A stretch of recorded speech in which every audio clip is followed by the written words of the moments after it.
I guess I should have showed you that, but you're so far away.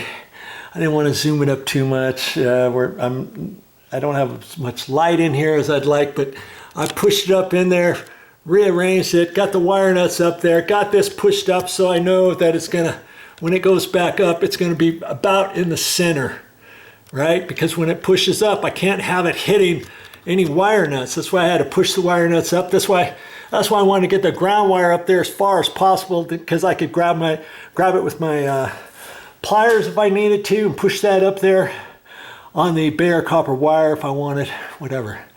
Okay, it's just when you put the wire nuts on, you gotta hold your mouth just right. You gotta hold them up there, make sure that your stranded wire is up there all the way, tighten them up, and then you gotta kind of have a little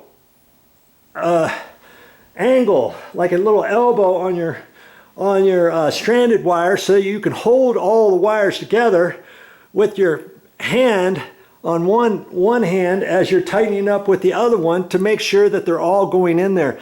And then you pull on a stranded wire at the end.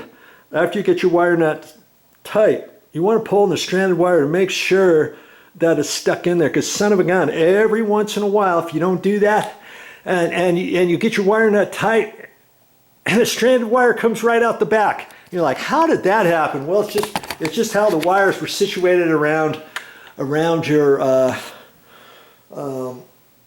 around all the wires, and the stranded wire just happened to be loose a little bit. So I always test that a little bit. Those were all tight before I pushed them all back up in there. I feel really confident that everything's going to work now. Okay, so now I've got to get set up to put my little plastic mounting bracket back up there. I've got to trim off the back of this little washer that I'm going to use, and make sure that's all set and ready to go. Well, I can cross that one off my list. That's all I got for this time. But I'll be back with more videos.